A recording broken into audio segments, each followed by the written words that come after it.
Olá, sejam bem-vindos a mais um Redencast, o seu podcast do aconselhamento redentivo. Conforme nós anunciamos no episódio anterior, hoje nós trouxemos um convidado especial, já está aqui ao meu lado, no devido momento vai ser apresentado, para falarmos de aconselhamento redentivo e missões.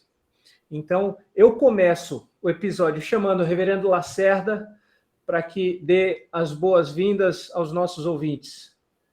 Olá, pessoal. Espero que todos estejam bem. Hoje nós vamos falar sobre esse tema importante, está no cerne da nossa igreja, porque Deus é digno de ser adorado por todos. Cara, não erra uma, meu irmão. Ele vai lá e crava. Dá até vergonha de entrar após ele. Nossa, meu irmão. Mas é uma alegria muito grande pra gente, reverendo Fábio Ribas. A gente já vem comentando a seu respeito, bons comentários, há alguns meses, e é uma alegria muito grande pra gente, como o senhor falou nos bastidores. Infelizmente, o reverendo Carlos não se encontra hoje conosco. Seria uma alegria ainda maior estarmos todos juntos, mas recebê-lo é realmente um privilégio. E a gente se alegra de poder conversar sobre aconselhamento redentivo e missões. Muita gente não faz nem ideia de que existe essa possibilidade de a gente conversar sobre aconselhamento e missões, e para a gente é uma alegria sem tamanho poder recebê-lo. E aí eu já passo a palavra para o reverendo Jonatas. Pois é, gente, é uma grande alegria a gente poder falar sobre um tema que normalmente a gente não vê conectado: missões e aconselhamento redentivo. Bom, você já me conhece, reverendo Jonatas Abdias, mas hoje a estrela da vez do podcast é o reverendo Fábio Ribas, que é aluno nosso, estuda aconselhamento redentivo no AR, mas é missionário, está mestrando no Centro de Pós-Graduação Andrew Jumper, e hoje ele vai falar de como ele enxerga o aconselhamento redentivo no campo missionário. E eu acredito que vai ser, assim, não só de extrema importância, mas extremamente desafiador enxergar uma área de atuação que normalmente a gente não fala nos círculos de aconselhamento. E aí eu vou tocar a bola pro reverendo Fábio, que é a vez dele se apresentar e dar oi para vocês. Uma alegria estar aí com vocês. Eu já venho assistindo a vários programas, então estar aqui agora participando é um privilégio, principalmente trazer esse assunto que tem realmente mexido com o meu coração. Reverendo, vamos começar perguntando para o senhor aonde que o senhor atua. O senhor pastoreia aonde, está fazendo missões aonde? Apresenta para nós o seu trabalho missionário. Eu estive 12 anos fora de Brasília, né? Trabalhei em Mato Grosso do Sul, em pelo menos 3 áreas aí diferentes. Numa delas, uma região fechada para missionários morarem dentro, né? Deus usou uma estratégia para que eu estivesse lá. Eu sou professor de português, então essa foi a estratégia que Deus usou para me levar para dentro de uma aldeia. Os indígenas pediam professor de português para ajudá-los na escola. E aí depois eu comecei a trabalhar com tradução da Palavra de Deus. Depois plantei uma igreja multiétnica também, onde a gente trabalhava com alguns povos e com alguns missionários também que vieram e agregaram aí junto ao trabalho. Depois eu passei por uma escola indígena, uma escola que é o Centro de Treinamento AMI. Eles preparam os indígenas para eles mesmos retornarem e eles levarem o evangelho para o povo, para a aldeia deles. Depois, por último, eu estive na Missão Kaiowá. E aí, por questões de saúde, eu tive que voltar às pressas para Brasília, e hoje eu estou em Brasília, com a minha família. Em Brasília. Temos que cuidar com o português aqui, temos um professor, então, por favor, pessoal, português escorreito nesse episódio, para que a gente não seja reprovado pelo nosso convidado, né? Como o senhor chegou no aconselhamento redentivo? Depois de tanto tempo de missões, de trabalhar em aldeias indígenas, com missões, como o senhor chegou? Como o aconselhamento redentivo bateu na sua porta? Eu acredito assim que na nossa formação missionária a gente estuda muito o geral, o coletivo, antropologia, cultura, cosmovisão, mas eu também sou professor de comunicação transcultural. E nessa disciplina, eu sempre conversava com os alunos que você vai pegar tudo isso, todas essas ferramentas, mas você vai conversar com alguém de carne e osso, né, que tem nome, sobrenome, uma pessoa que está ali na frente. Você não vai evangelizar o chinês, você não vai evangelizar o árabe, né? Você não vai evangelizar o grupo. Não, você tem uma pessoa ali diante de você e é com ela que você vai trabalhar. E eu sentia que faltava alguma coisa nisso, né? Nessa formação. E, na verdade, acho que com todos nós aqui, né? Começou com o reverendo Badislau. Reverendo Badislau, quando houve a minha conversão, em 1995, o reverendo Badislau, ele era o pastor da Igreja Presbiteriana Nacional, que é a igreja que, quando eu converti, eu já fui direto para ela. Então, ali naqueles 2 primeiros anos, eu tive muito contato com ele, ele era o pastor titular. Eu só nunca imaginei, eu até compartilhei isso algumas vezes, que ele teria me influenciado tanto. Esses anos todos, muitas ideias que surgiam, eu depois fui descobrindo que não eram minhas. E eu descobri assim, poxa, é o reverendo Badislau. E às vezes eu encontrava isso em alguns livros ou pregações que eu estava ouvindo dele, e eu falava, gente, eu jurava que tinha tirado isso da minha cabeça. E não era ele.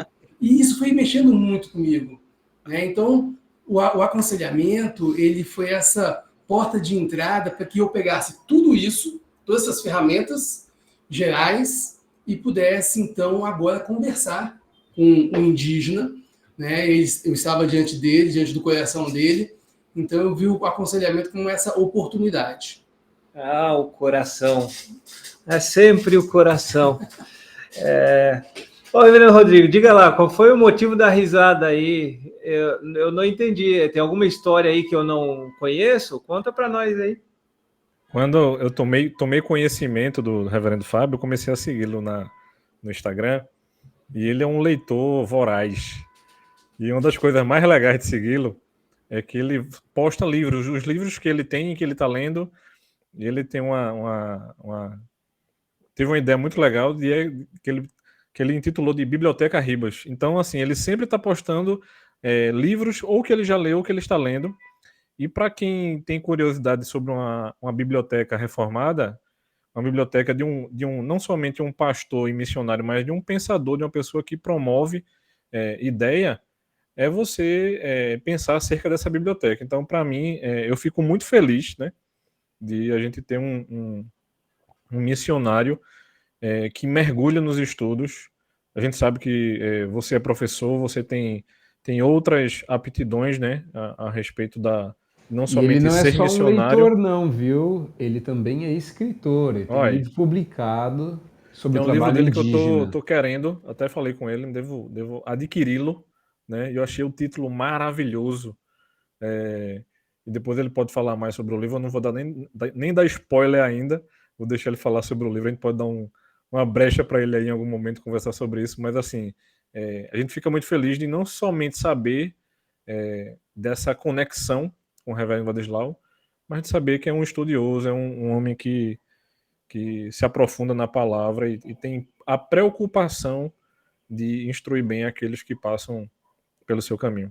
Eu acho que isso traduz muito de como eu tenho acompanhado o seu ministério à distância através da sua rede social. Eu acho que uma das perguntas que não quer calar e que eu adoraria vê-lo responder, eu vou realizar meu sonho agora. Como é que faz aconselhamento? Porque evangelização para indígena, a gente ouve muito. Tem todo um trabalho de antropologia transcultural. Mas como é que você enxerga o trabalho de um conselheiro? É um conselheiro na tribo, é um conselheiro só dos que se convertem? A gente sabe que o aconselhamento redentivo serve para ambos. Então eu queria saber como é que o irmão trabalha a questão do personagem conselheiro e do aconselhamento numa tribo indígena. Então, eu acredito que o que desagou nisso tudo foi que hoje no Brasil você tem pastores, presbíteros, diáconos indígenas. do Oiapoque ao Chuí. Né? Então, de repente, caiu a ficha. As coisas acontecem assim, né? A gente vai andando e vamos percebendo a situação. Caiu a ficha do seguinte, para nós, missionários, já é tão difícil, já enfrentamos tantas dificuldades em termos de levantar sustento financeiro, em termos de sermos pastoreados, acompanhados. Imagina para o indígena. E quando eu estou falando aqui indígena, eu também estou pensando nos quilombolas, nos ciganos, porque você já tem nesses grupos minoritários uma liderança também, né? Uma liderança cristã. Então, se é difícil para nós, imagina para esses que são realmente de uma outra cultura, de uma outra língua, não têm as suas igrejas ainda maduras. Imagina como que é o desafio. E, de repente, caiu essa ficha. E eu pensei assim, que essa era a área que eu poderia ajudar, essa liderança indígena. Eu tenho trabalhado exatamente nisso. Então, eu comecei desde o ano passado e eu tenho convidado amigos meus por esses 3 campos pelos quais eu passei. Então, eu desenvolvi amizade com algumas lideranças indígenas que estão assumindo essa responsabilidade. Eu tenho feito, então, o trabalho de aconselhamento online com eles, né? E a minha ideia é montar uma rede nesses 3 campos. Semanalmente eu estou me encontrando com eles, como estou aqui agora fazendo com vocês. E a ideia é que assim que eu tiver montado um grupo bom nesses 3 campos, aí eu vou a campo visitá-los. A minha ideia seria semestralmente, estar lá pessoalmente, né? E dessas famílias que eu tenho acompanhado online, por aconselhamento. Então, eu já tenho trabalhado com algumas famílias e tem sido para mim desafiador e eu tenho aprendido muito. Por quê? Porque quando a gente fala em tribos indígenas, em povos indígenas, não são todos iguais. Hoje no Brasil você tem mais de 180 línguas diferentes, em quase 500 povos de culturas diferentes, uns dos outros. Os indígenas são muito diferentes uns dos outros. Então, quando você fala de trabalhar, de aconselhar, fazer um aconselhamento intercultural, você primeiro precisa aprender. Aprender exatamente essas diferenças. Com quem é que eu estou conversando? Com quem é que eu estou trabalhando? Para fazer o trabalho de aconselhamento também direcionado ali, porque agora é a hora do coração mesmo, né? É a hora que você está conversando ali com aquela família. Eu ia fazer outra pergunta. Peraí. Eu ia fazer outra pergunta, mas agora surgiu outra questão antes. O irmão já fez o curso de antropologia. Sim. E antropologicamente a gente sabe que o ser humano foi criado à imagem de Deus. As questões culturais e as diferenças culturais, elas desafiam um conselheiro em que partes daquela teoria? Como é que você dialoga com aquela percepção que a gente tem do homem e com a manifestação cultural que eu, sinceramente, não faço ideia dessas diferenças. E agora eu fiquei curioso. Sim. É interessante pelo seguinte, esses dias mesmo eu vivi uma experiência bem pontual, porque eu estou fazendo aconselhamento com uma família, e essa família está passando por uma dificuldade determinada, só que eu queria conversar com o marido da casa, né? Só que quando ele veio conversar comigo online, ele trouxe a esposa e eu não esperava. Ela apareceu algumas vezes apenas nas nossas reuniões. E naquele momento eu precisava conversar com ele, que eu precisava entender toda uma situação.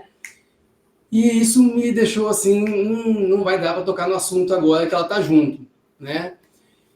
E conversando com um indígena, que já é pastor, desse mesmo povo, dessa mesma etnia, dessa mesma cultura, eu compartilhei isso com ele.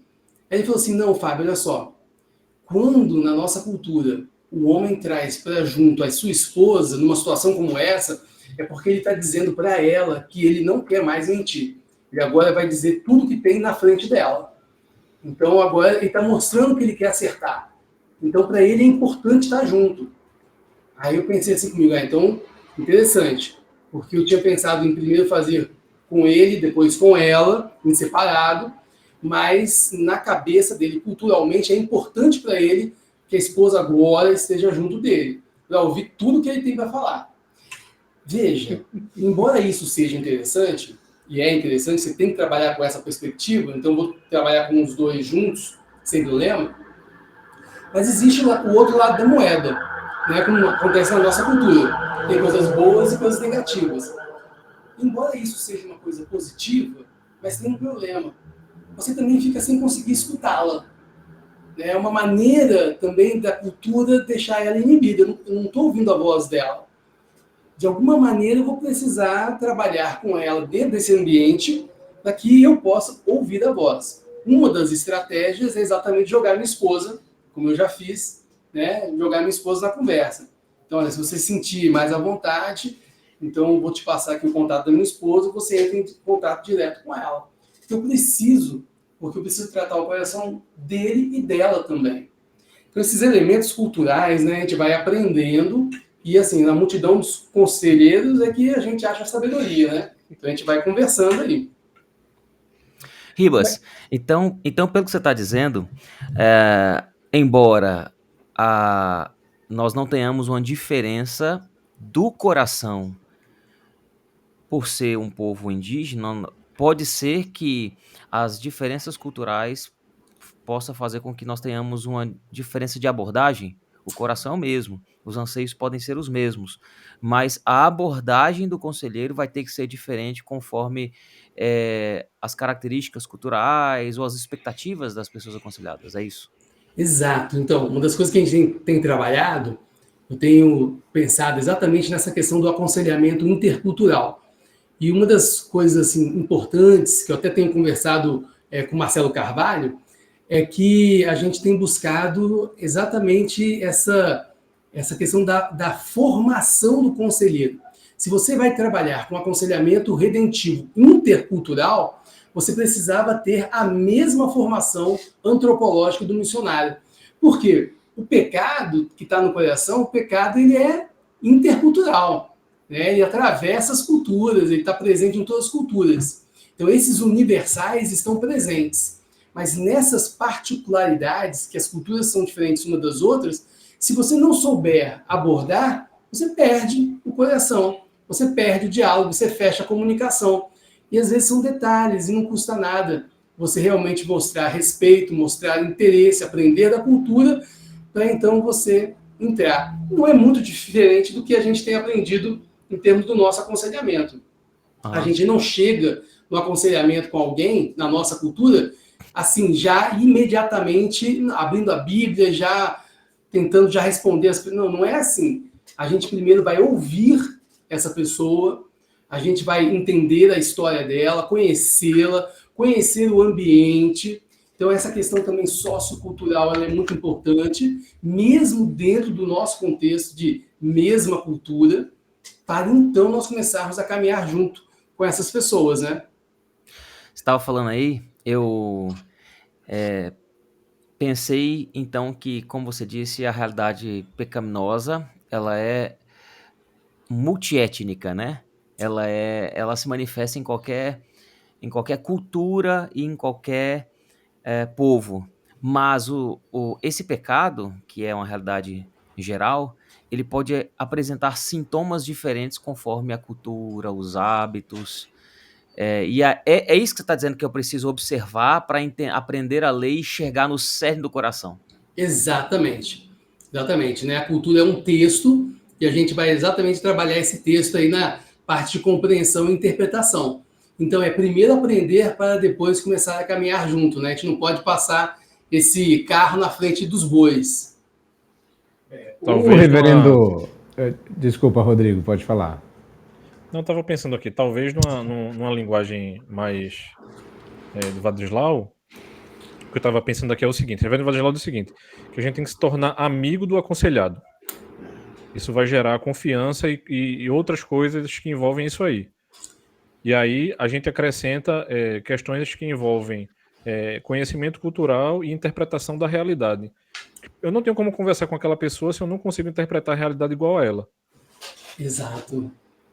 E o reverendo Vadislau também diz que a gente tem que ser bom hermeneuta da palavra e hermeneuta da pessoa. E uma das coisas que a gente faz em hermenêutica é considerar o contexto da época. O que seria, no meu entender, se eu não estiver lendo errado, o contexto cultural equivalente ao de um indígena, de um quilombola. Ou seja, sem o conhecimento do contexto, o texto perde bastante do seu sentido. Isso. E interessante você ter tocado nisso, Buarque, pelo seguinte, veja, esse é um dos exemplos que eu jurava que essa ideia tinha sido minha, e não era, era do Badislau. Porque, olha só, quando a ficha caiu, o que veio no meu coração? Eu falei assim, poxa, eu quero ajudar essa liderança indígena, da igreja indígena, eu sei da pressão que eles recebem, né? E quando a gente pensa, eu estou pensando na família do líder, né? Eu não estou pensando só no líder, né? Mas tem a sua esposa, tem seus filhos, essa pressão toda. A primeira coisa que veio no meu coração é que seria muito mais fácil para mim fazer então com quem eu conheço, com os meus amigos, com quem eu trabalhei nesses últimos 12 anos. Seria muito mais difícil começar com quem eu não conheço, com quem não tem vínculo de amizade comigo, com quem não me conhece, ter que construir. Então, esses primeiros passos, essas primeiras famílias que eu estou chamando, elas são exatamente famílias com as quais eu trabalhei nesses 12 anos. Que tem tudo a ver com o que você falou em relação ao reverendo Badislau. Não, pode, fica à vontade, fica à vontade. É que assim, é muito legal estar com você aqui, porque a gente vai tirar um monte de dúvida. E minha ideia é trazer mais missionários que utilizem do aconselhamento redentivo em diferentes contextos. Porque a minha tese é de que a proposta ela é adaptável e ela é, no meu entender, praticamente infinitamente adaptável. Uma das primeiras coisas que eu defendi foi a ideia de que dois contextos diferentes em termos teológicos, né, os presbiterianos e os reformados, tirariam proveito da teoria como ela está. Mas aí, ao ver o seu trabalho, o do Marcelo Carvalho, que a gente espera trazer aqui também, e outros, é que não, é ainda mais polivalente, né? Agora, você levantando algumas dessas questões, a gente vai vendo que tem uma lateralidade muito grande, muito grande. E você usa aconselhamento redentivo com eles. Uhum. E aí, qual é a experiência de fazer essa aplicação lá? A gente sabe qual é a experiência aqui, a gente sabe como até prever o que um aconselhado vai responder, como é que ele vai reagir a determinadas formas. Eu não sei se você tem esse manual aí, como é que você está fazendo isso? Na verdade, eu estou aprendendo agora na caminhada, né? Exatamente para poder sentir como que seria isso nessa experiência de trabalhar com eles nessa perspectiva que eu acho que é de apresentar a Bíblia de maneira mais profunda, né? Naquela tríade de amor, fé e esperança.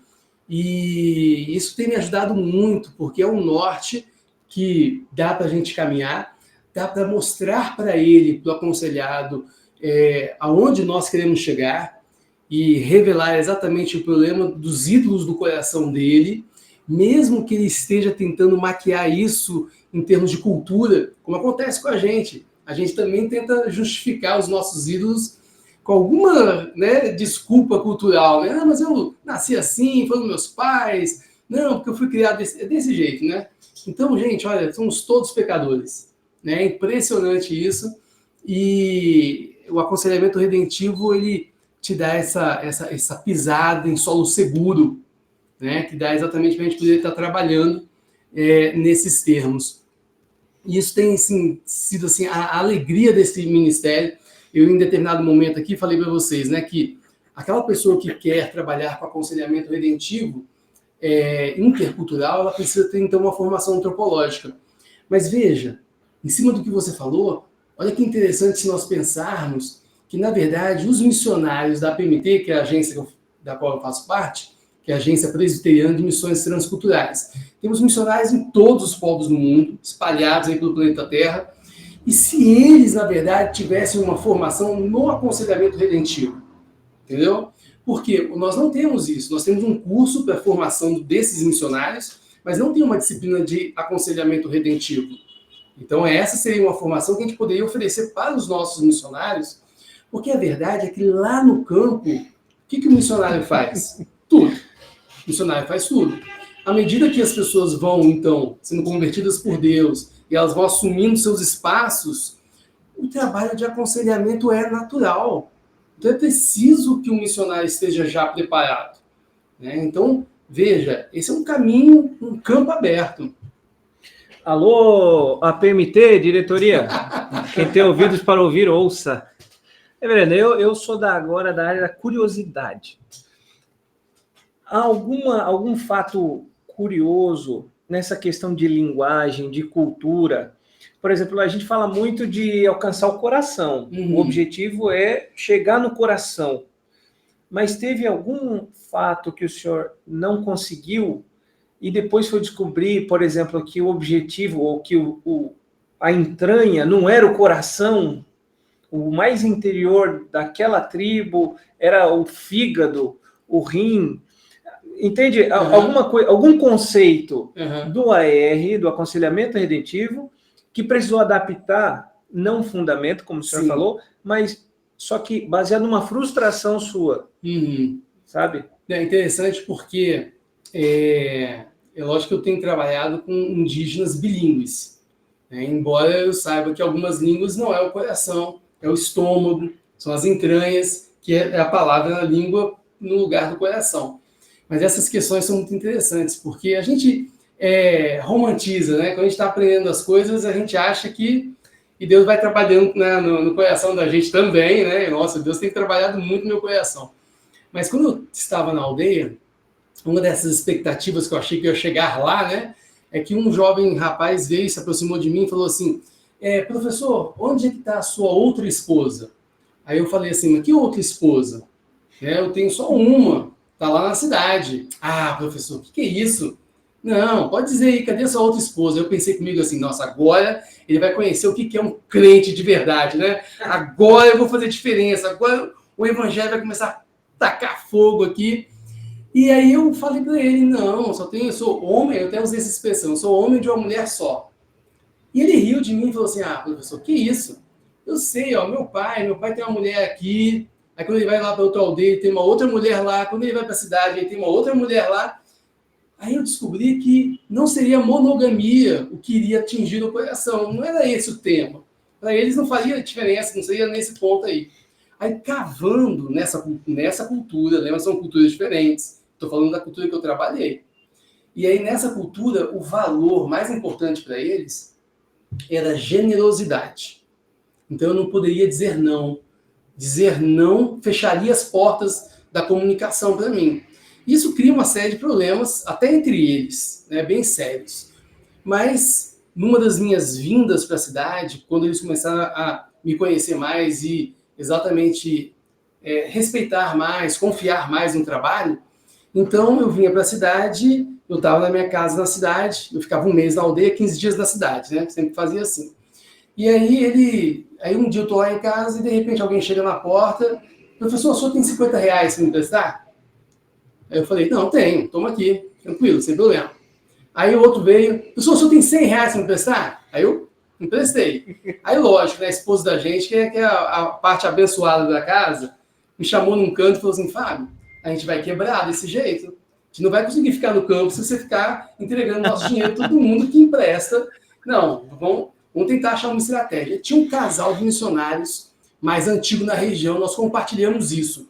E aí esse casal chegou e falou assim, não, Fábio, você vai fazer isso, isso e isso. Quanto por mês você pode separar para emprestar? Aí eu falei, 200. Então, beleza. Então, eu vou dizer para você o que você tem que fazer.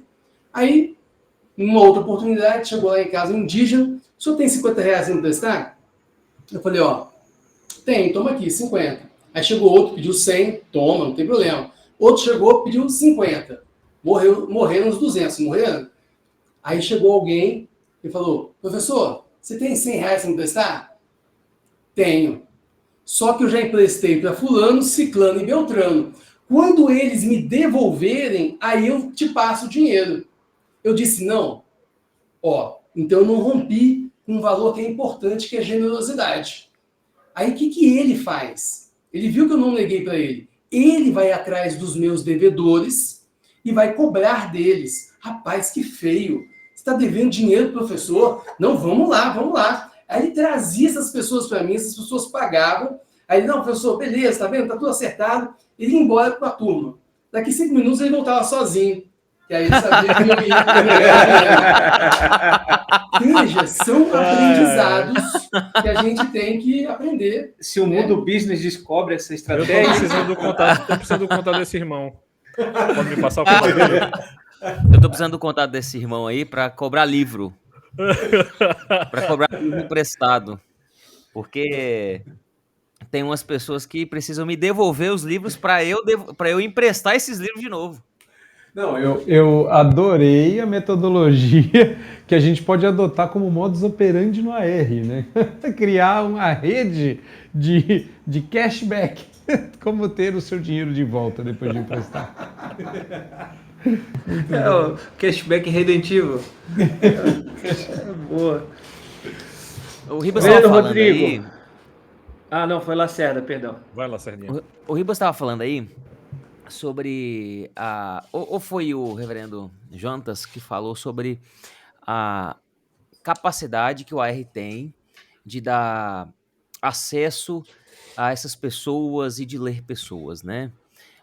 Eu acho legal isso porque uma das coisas que é característica do AR é que ele não é tanto um método, mas ele é fiel às escrituras. E por causa disso, ele é muito mais fiel às escrituras e vê a pessoa como uma pessoa, não como um método ou como uma meta. E por causa disso, ele é amplamente adaptável, independentemente da cultura. E aí, o que vai mudar, como a gente já falou, vai ser o método, a abordagem, o método não, né? A abordagem de acordo com as características culturais. Mas, e como que aprender essas características culturais pode enriquecer o conselheiro para que ele não fique, por exemplo, fascinado demais pelos aspectos culturais, mas que ele se foque no coração? Porque eu acho fascinante você chegar numa cultura e começar a enxergar essas características das outras pessoas, e talvez seja até um ponto que as pessoas se percam para não continuar a atingir o coração. Como é que funciona isso? A questão é a seguinte: eu morei em aldeia indígena, eu e minha família, né? E nós moramos e vimos a beleza e a feiura, assim como na minha cultura tem a beleza e a feiura, em qualquer cultura do mundo tem essa beleza que fascina a gente quando a gente descobre nessas questões, mas quando a gente vai realmente se debruçar, a gente descobre também o pecado ali, as entranhas estragadas. Então, eu acredito que você estar com a palavra de Deus à mão, realmente estudando, entendendo que o pecado está ali, né, isso faz com que você, como por exemplo esse momento que eu compartilhei, eu preciso chegar ao coração dessa esposa também, né? E às vezes a cultura, o lado ruim, é que ela não dá voz para a mulher, né? Você não consegue ter acesso. Então, como que seria a melhor maneira? Às vezes nós não vamos confrontar diretamente, mas vamos criar uma estratégia igual essa que eu acabei de contar para vocês, financeira. A estratégia criada é jogar a esposa da gente, então, para conversar com a mulher, que aí talvez ela se sinta mais à vontade. É lógico que eu estou falando de uma família amiga, né? Então já tem as pontes de amizade, já tem, né, essas questões já bem resolvidas, caminhadas. Então a gente vai trabalhando com a cultura sem deslumbramento. Isso é importante, né? Assim como a gente faz com a nossa própria cultura. Fantástico. Agora, quanto a mais um conceito do AR, eu sou só da curiosidade, como eu falei. Como é que é achar a tríade numa cultura, numa língua, e trazer isso para dentro do AR? É fácil achar a tríade em outra cultura, em outra língua? Você precisa se debruçar sobre a cultura, você precisa se debruçar. Até porque essas questões vão estar de cultura a cultura, né? E você vai poder exatamente explorar essa questão e com a intenção de você mostrar para o seu aconselhado isso também. Porque muitas vezes vai ser uma revelação para ele. A gente não tem costume de pensar na nossa própria cultura. As próprias tríades, para nós, não é algo assim, né, na cara. Em geral, nós estamos caminhando e a pessoa vai mostrando para nós. Mais ou menos. Eu conheço um que vê tríade o tempo todo. Mas algumas você fica surpreso, falando assim, uau, você viu isso?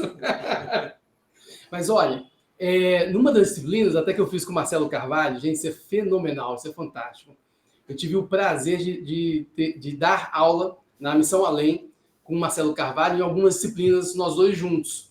E nós tivemos, assim, um privilégio de sermos professores de fenomenologia da religião. E foi fantástico, foi uma delícia. Foi no ano da pandemia, logo ali, naquele momento, e chegou a parte final da disciplina e nós, então, trabalhamos todas as religiões, né? Separamos os alunos para eles pesquisarem sobre as religiões. E uma das coisas que foi comum, aí levantamos o catolicismo, o candomblé, o islamismo, várias religiões, cada grupo apresentando, e o que saltou aos nossos olhos foi o triângulo de todas elas. Né? Então, base, onde todos estamos, os leigos, e você tem lá em cima do triângulo, veja, nessa tríade, né? Você tem lá em cima, nesse triângulo, uma divindade difusa. Né? Mesmo Alá não é uma relação pessoal, mesmo o catolicismo não é uma relação com Deus pessoal. Você tenha intimidade, você saiba que é um Deus que veio até você. Isso foi comum em todas as religiões. E entre nós, aqui embaixo, na base do triângulo, e essa divindade difusa, você vai criando uma série de escadas de seres espirituais, ou santos, santas, ou que cada religião vai colocando, para tentar fazer com que você chegue lá, tenha contato com essa divindade. Né? Então, esse elemento comum, como que o homem, né, na sua busca por uma relação pessoal com o Criador, ele tenta recriar aquilo que só a Bíblia dá. Porque entre nós e o Pai está a cruz, no cristianismo bíblico, e as outras religiões tentam imitar isso. Mas nas culturas indígenas também tem isso. Você tem uma divindade, você tem elementos maiores, mas que eles não conseguem se relacionar. Então eles precisam de vários espíritos que tentem resolver esse meio do caminho, mas eles nunca conseguem chegar. É sempre uma relação de medo, de temor. É muito interessante. E essas coisas vão ficando claras também no processo do aconselhamento. Você vai trabalhando isso com a pessoa. Uma coisa que eu não compartilhei aqui com vocês, e é uma intenção assim do meu coração, é que à medida que eu vou fazendo o aconselhamento, eu também tenho isso intencional. Eu não falei isso até hoje para nenhum deles, tá? Mas a minha intenção é que o que vai acontecer é que eu estou, na verdade, ensinando. A minha intenção é que essas lideranças com as quais eu estou trabalhando, elas comecem a reproduzir esse meio, esse estilo de aconselhamento com outros. Agora, ele com os seus. Essa é a minha vontade. Eu estou fazendo isso porque eu quero abençoar a igreja indígena. Né?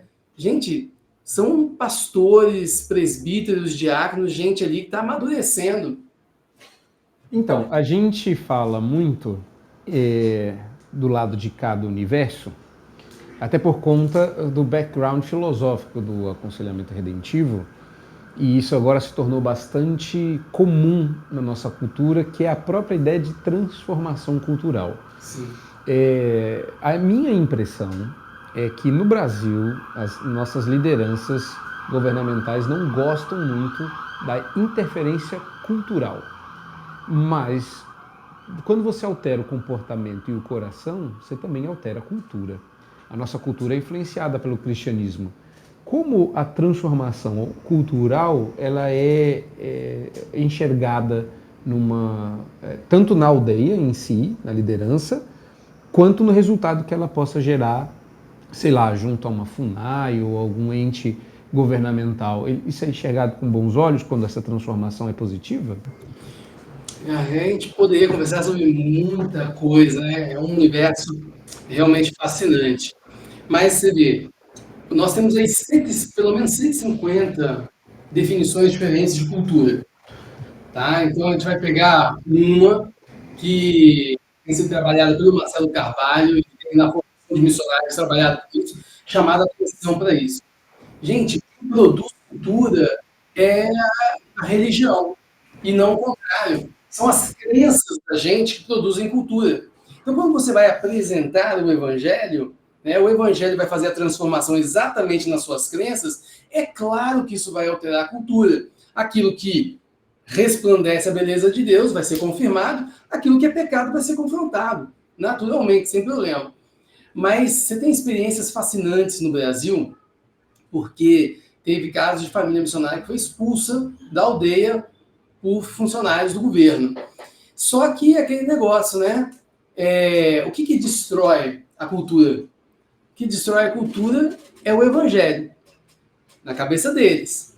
Porque está entrando álcool, droga, prostituição, está entrando uma série de questões, abuso infantil, coisas que entram, destroem, aniquilam com essas culturas, né? Hoje, do Oiapoque ao Chuí, essas culturas estão sendo destruídas. O maior vilão hoje é o álcool, é o abuso do álcool. Mas o que destrói é o evangelho.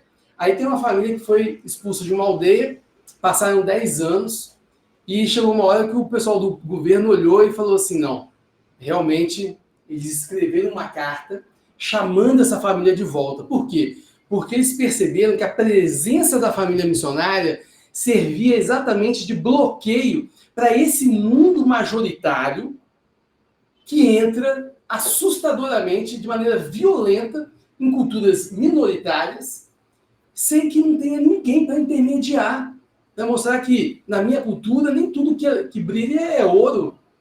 E eu vejo o mundo da presença missionária no campo, isso. É aquela pessoa que vai falar assim, olha, abre o olho, porque isso aí é só sorriso no rosto. Ele veio aqui para explorar. Então, a gente tem conhecimento da nossa cultura. E os indígenas querem isso. Né? Os indígenas, eles querem conhecer. Nas culturas que nós trabalhamos, os mais velhos incentivavam os jovens a ir para a cidade para estudar. Porque era preciso que o jovem entendesse esse mundo que, querendo ou não, vai entrar. E eu preciso entender o que é isso, que mundo é esse. E o missionário na aldeia, a presença missionária na aldeia, ela é uma presença inibidora de que o pior da minha cultura entre lá. É o para-raio da aldeia, o missionário é o para-raio. Ano passado eu fui na Missão Kaiowá, fazer um trabalho voluntário lá, de um fim de semana. E um presbítero que estava lá estava contando sobre o reverendo Benjamin. Sim. Falou que o reverendo Benjamin, ele entra onde a Polícia Federal não entra, onde a Polícia Florestal, onde a FUNAI não entra, ele entra. Quando o índio vai para o meio da rua para atacar fogo no pneu, para reivindicar, é o reverendo Benjamin que eles chamam, porque é ele que vai mediar, ele que vai apaziguar, é ele que vai fazer o índio sair e voltar à normalidade. É interessante que, quando não é benéfico para o Estado, o evangelho não serve. Mas quando começa a criar um ruído entre os indígenas e o Estado, o missionário é muito bem-vindo. O missionário tem uma função importante. É meio dúbio esse negócio. Né? O reverendo Benjamin, ele está há mais de 30 anos na região. Então, ali são gerações que estão crescendo e hoje são adultos, já idosos, debaixo do conhecimento dele, que respeitam o trabalho dele, que conhecem, que confiam, né? E acontece aí no Brasil exatamente isso. Quantos missionários da PMT que os governos, as ONGs, quando tem trabalho para fazer com os povos indígenas, eles não conhecem a língua. O missionário que está lá conhece a língua. Então, tem o Isaac Souza, que trabalha lá no Pará, tem órgãos que pedem para ele traduzir para a língua dos indígenas o material de educação que vão implementar lá para a aldeia. Então, o missionário, olha, sinceramente, é bênção. É bom que ele traduz e redime, né? Na cultura isso aqui não é bem aceito, vamos trocar aqui para o Isaac mesmo, ele tem muitas histórias, né, de antropólogo que queria chegar na aldeia e retornar com festas que os indígenas lá não faziam mais. Destruiu, está perdendo a cultura. E o Isaac só rindo, né? Tentando falar com o antropólogo. Ó, rapaz, você tá pisando num lugar que você não tá sabendo como que é. Aí o indígena chegou para o antropólogo e falou assim, ó, você quer que a gente volte com a festa? A gente volta. Só que tem um problema, essa festa que você está querendo que a gente volte é uma festa que ela acontece em cima da morte de alguém que vai oferecer a cabeça, a gente vai encolher num processo a cabeça, enfiar numa estaca a cabeça. Então, assim, se você quiser você se oferecer para ser esse, então a gente volta com a festa. A gente volta hoje. A gente volta hoje. O antropólogo não falou mais nada. Pode resolver Assim, agora. O missionário mora lá, graças a Deus conhece a língua, conhece o povo, é respeitado pelo povo. Durante a pandemia, muitos tiveram que sair da aldeia, né, para não ser acusado de estar levando o vírus para lá, e muitos aproveitaram disso para impedir a volta dos missionários. E os povos pediram, não, é o meu missionário. Eu quero ele aqui. Os povos sabem do bem que o missionário faz. Ele confia no trabalho. Reverendo, eu estava pensando em um outro aspecto aqui, na verdade dois. Acho que o senhor pode falar das duas coisas. Um é a participação da família no próprio processo de aconselhamento. O senhor falou da participação da sua esposa, né? Eu acho que isso é um aspecto muito rico também, de você enxergar a cultura e envolver outras pessoas da família para que o processo funcione, né? Isso é uma leitura muito, muito rica. E uma outra coisa que eu estava pensando é que o senhor falou a respeito de que, através da sua expertise em português, é que as portas foram abertas. Sim. Nesses outros exemplos que o senhor citou, o senhor falou de outras expertises que permitem com que o missionário permaneça na tribo. Seja a tradução, a própria tradução, ou até o próprio exemplo, né? Já tem uma boa convivência, então chegam as pessoas, digamos assim, entre aspas, né, culturalmente corretas e querendo a manutenção daquela cultura, que são as pessoas que se dizem defensoras desses povos, e acabam criando mais confusão do que resolvendo. Sim. E aí a gente vê o próprio Senhor e Redentor das nossas vidas trabalhando e usando essas pessoas, independente do que elas fazem, para estar permitindo com que esse trabalho permaneça e essas pessoas continuem sendo alcançadas, né? Eu acho que esses são dois aspectos legais que você citou aí, que eu acho que traz muita riqueza para a nossa conversa. Não, realmente, interessante, porque quando nós moramos na aldeia, aí tinha um antropólogo que vinha de vez em quando, ele sempre tentava visitar a casa da gente para saber se dentro da casa da gente tinha coisas das quais ele poderia acusar. Ah, tá vendo? Isso tem na casa do cacique porque foram vocês que influenciaram, vocês que trouxeram geladeira, televisão, sei lá o quê. Ah, então vocês estão mudando a cultura da aldeia. Só que na nossa casa não tinha nada, graças a Deus. Nós fomos bem preparados para isso. Na casa do cacique tinha uma televisão enorme, né, que todo mundo ia assistir. Olha, eu nunca assisti um filme do Bruce Lee. Eles amavam Bruce Lee, porque era uma cultura que gostava muito de briga, né? Eles têm uma festa lá que é uma briga. E eu acho que o Bruce Lee, com aquelas coisas todas dele, também olhinho puxado, eles se identificavam. Eu assisti todos os filmes do Bruce Lee. Eles traziam os DVDs e colocavam lá, minha rede ficava na casa do cacique, durante um tempo eu morei com o cacique, e ali eu assisti todos os filmes. E o antropólogo, então, depois que construíram a casa da gente e a minha família foi para lá morarmos juntos ali, o antropólogo ele não tinha do que acusar a gente, né? E aí o antropólogo ele queria, porque queria que as mulheres voltassem a pegar água no rio como antigamente, porque o exército colocou uma caixa d'água com um painel solar e de 2 em 2 casas tinha uma torneira, a água limpa que vinha, o rio ficava 2 quilômetros, mas com essas ideias doidas de recuperar a cultura, então a mulherada não queria isso. Mas aí os índios queriam, né, dar uma moral lá para o antropólogo, e aí começaram a fazer as reuniões e tal, e aí o antropólogo começou a perseguir a gente ali, dentro da aldeia, porque ele viu que a gente estava numa resistência. Aí eu virei pro filho do cacique e falei assim, ó, deixa eu contar uma coisa para você. Sabe, todas essas histórias que vocês contam, a origem de vocês e tudo mais, eu acredito nas histórias de vocês. Todas as histórias espirituais eu creio. Esse antropólogo aí não crê nas histórias. Para ele, tudo isso que vocês estão contando é mito. Para ele, tudo isso que vocês estão contando não é verdade. Eu acredito também no mundo espiritual. Ele não. Acabou com o cara. Entendeu? Fiz, Então, assim, fiz a gente vai diamante do mostrando. Bruce Lee para com os amantes do Bruce Lee. Não, eu queria dizer uma coisa. Tô quase cobrando que você assista os filmes do Bruce Lee pro AR, que eu também assisti tudo. Não, tá? Eu queria, não por causa de uma tribo indígena, mas por expressão. Mas por que o antropólogo não foi plantar qualquer coisa em 10 hectares com a enxada?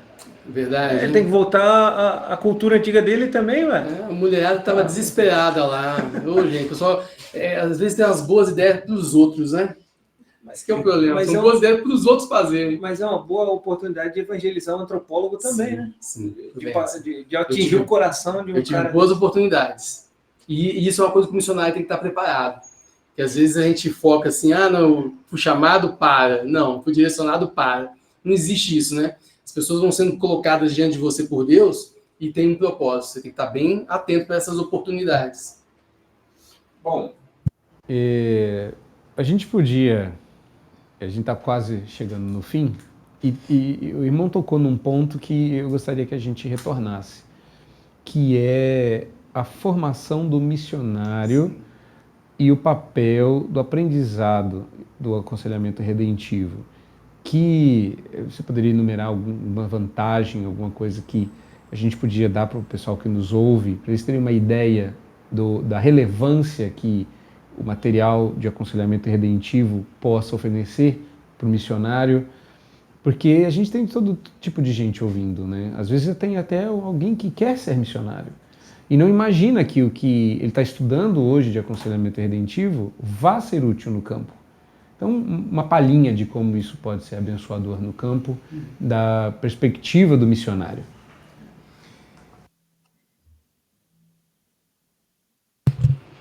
falha nossa.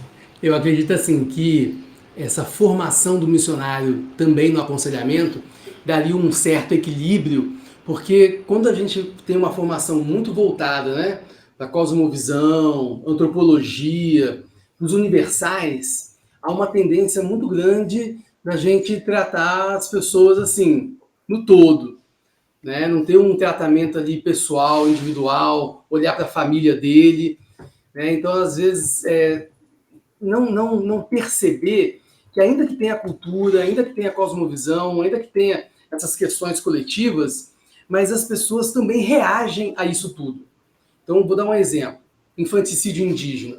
Você tem uma série de explicações culturais, antropológicas, coletivas, sobre por que acontece o infanticídio indígena, que é o enterrar a criança assim que ela nasce, se ela é gêmeos, filha de mãe solteira, com alguma deficiência. Mas por que mesmo com todas essas explicações, até o medo dos espíritos em amaldiçoar se essa criança permanecer viva, por que em tribos que não havia o contato com o evangelho, nunca houve, havia indígenas que não quiseram enterrar seus filhos?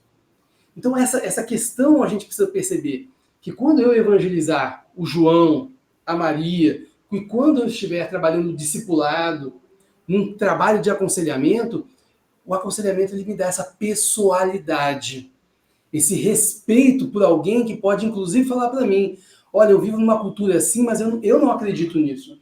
Eu não quero isso para minha família. Às vezes a gente trata como se fosse numa caixinha, todo mundo igual. E não é.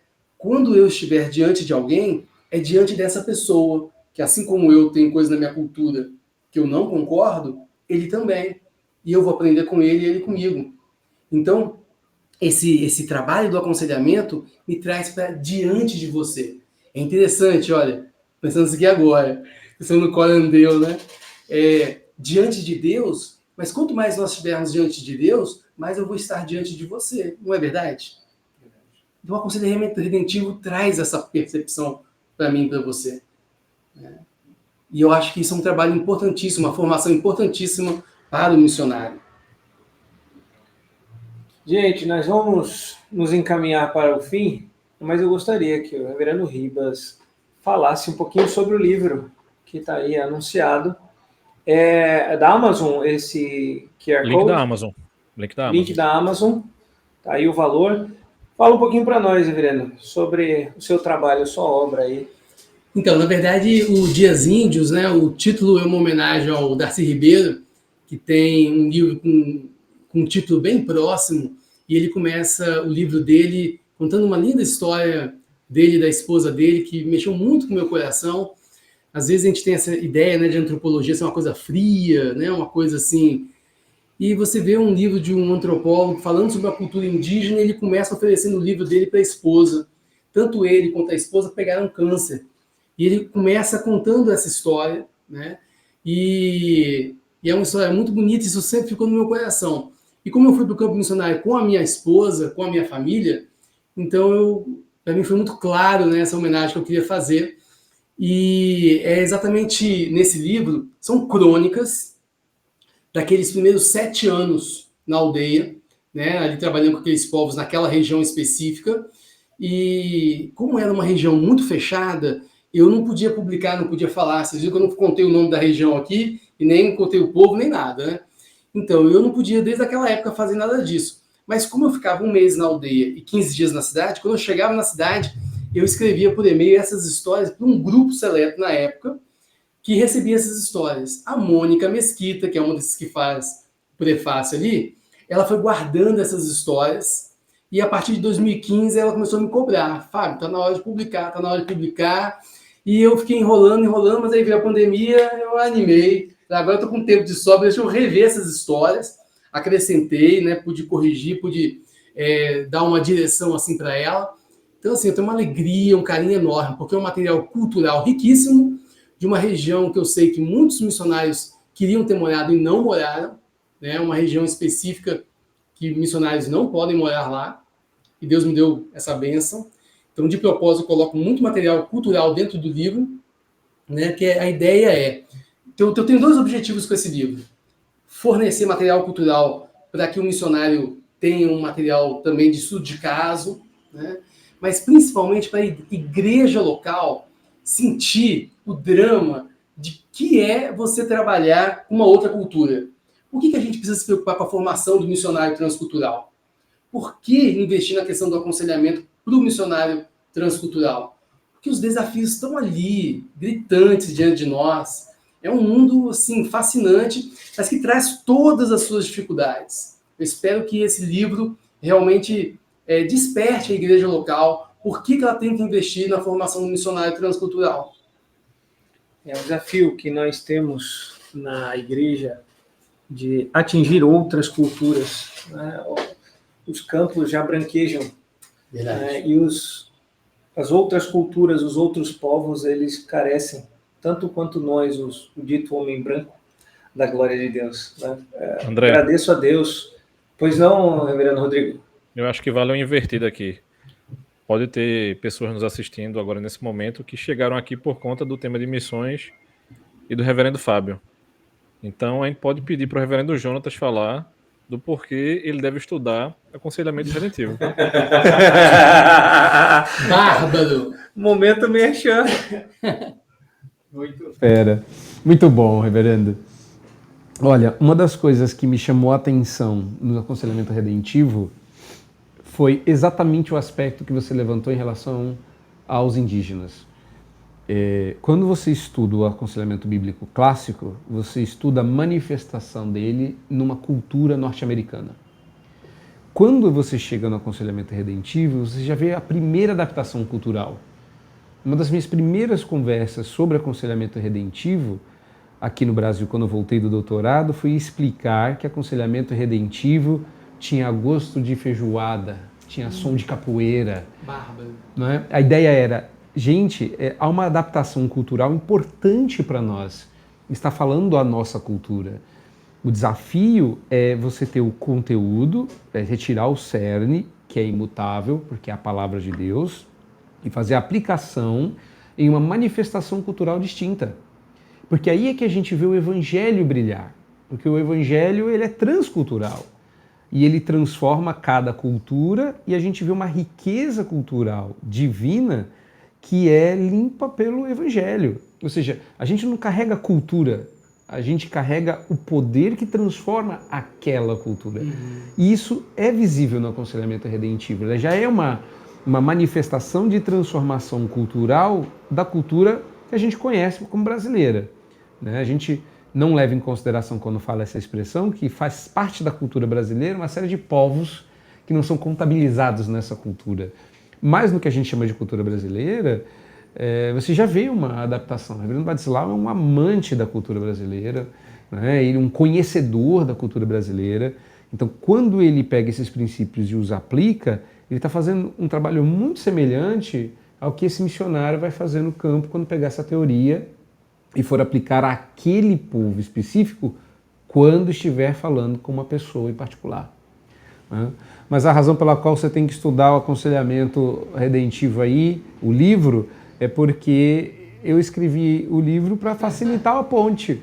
Por onde que a gente começa então a entrar nesse universo, né? Tem uma portinha ali no breve manual, mas se você quiser passear pelas experiências num campo indígena muito fechado e se emocionar tanto quanto se divertir, mas conhecer, gente, Dias Índios é um deleite, de verdade, né? Louvado seja Deus pela diligência de registrar essas crônicas, porque elas são convidativas, né?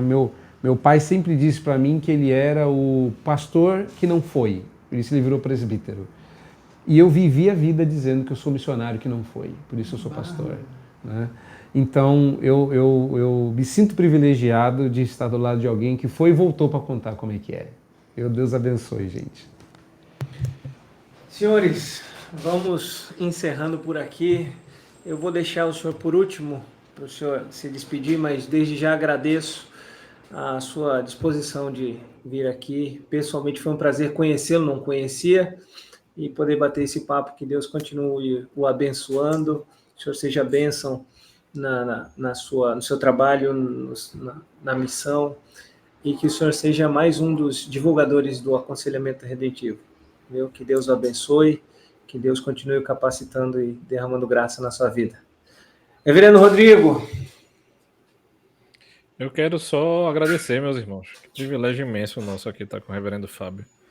É uma riqueza muito grande. Como o reverendo Jonas acabou de falar, às vezes a gente está tão mergulhado no labor da igreja que não é uma questão de esquecimento, mas é um refrigério ouvir determinadas histórias. A gente ser lembrado pelos nossos irmãos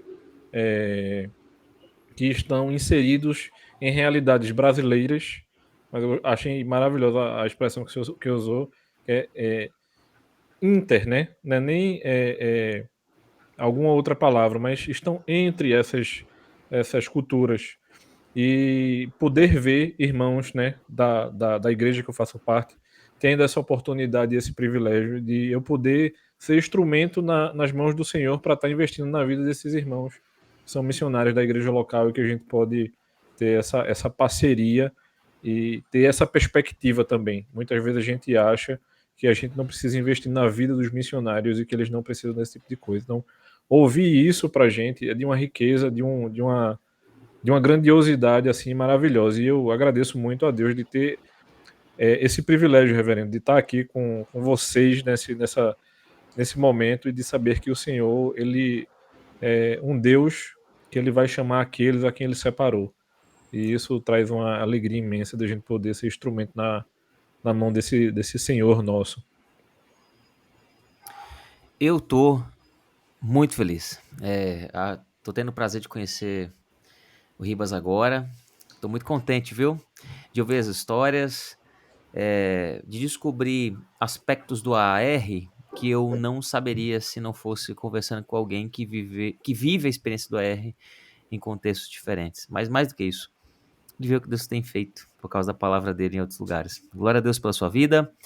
E quero agradecer também àqueles que nos acompanham, aqueles que estão aqui por causa do Ribas e que estão conhecendo o Aconselhamento Redentivo, e aqueles que estão pelo Aconselhamento Redentivo e estão conhecendo o Ribas. Aqui o abraço. Da minha parte, eu louvo a Deus pela nossa amizade crescente, pela parceria e por ver também que Deus tem feito através do seu trabalho, da sua vida. Deus o abençoe grandemente, leve o nosso abraço para a sua família e que o Senhor continue abençoando o seu trabalho onde quer que o Senhor te levar. Breno, fique à vontade para falar o que o senhor deseja, falar sobre o seu trabalho, se sentir necessidade de chamar por mais pessoas, faça aí a convocação, fala do seu trabalho, fique à vontade, Breno. Encerra para a gente. Quero começar agradecendo ao Reverendo Jonatas o convite. É uma alegria estar com vocês. Poxa, para mim aqui é um privilégio. E nós falamos aqui, né, cada um do seu livro, mas o tema também é missões, e tem um livro maravilhoso que você não pode deixar de ler, que é o do Reverendo Badislau, que é um livro de missiologia. Então, se você se interessa pelo tema, você precisa ler esse livro, que é Sal da Terra em Terra dos Brasis. É um livro maravilhoso que eu queria deixar aqui indicado para vocês. Acho que é em Terra Brasílis, né? Exato. Sal da Terra em terras dos Brasis. Isso, Sal da Terra, luz, é para ser luz do mundo e sal da terra, e virou em Sal da Terra em Terra dos Brasis. Isso, exatamente. Livro maravilhoso, muito bom. E claro, eu quero também chamar a sua atenção, dizer que a seara continua grande e os trabalhadores continuam poucos. Então, se você for direcionado pelo Espírito Santo aos campos transculturais, sejam eles quais forem, que você realmente procure a APMT, que é nosso braço aí da IPB, que trabalha com povos de outras culturas, e nós estamos aí de braços abertos para cuidar da sua formação, do seu direcionamento para quaisquer lugares do planeta Terra. A gente quer te ajudar, quer cuidar da sua formação, te instrumentalizar. Eu agradeço mais uma vez, é uma bênção estar com vocês. Obrigado, tá? É isso aí, gente. Concluímos mais um episódio. Obrigado por todos vocês que ficaram conosco até agora. Espero que vocês tenham gostado, tenham sido edificados com o testemunho, com a apresentação que o Reverendo Ribas fez sobre o aconselhamento redentivo em missões transculturais. Não é qualquer missão, é uma missão transculturais com os indígenas especificamente. Que Deus os abençoe. Não esqueçam de curtir os nossos vídeos, de se inscreverem no nosso canal nas redes sociais. Deixem a sua pergunta, caso fique alguma coisa no ar. Faça a sua pergunta nos próximos episódios. A gente vai ler e responder na medida do possível. Obrigado pela audiência de todos vocês. Que Deus os abençoe. Até a próxima.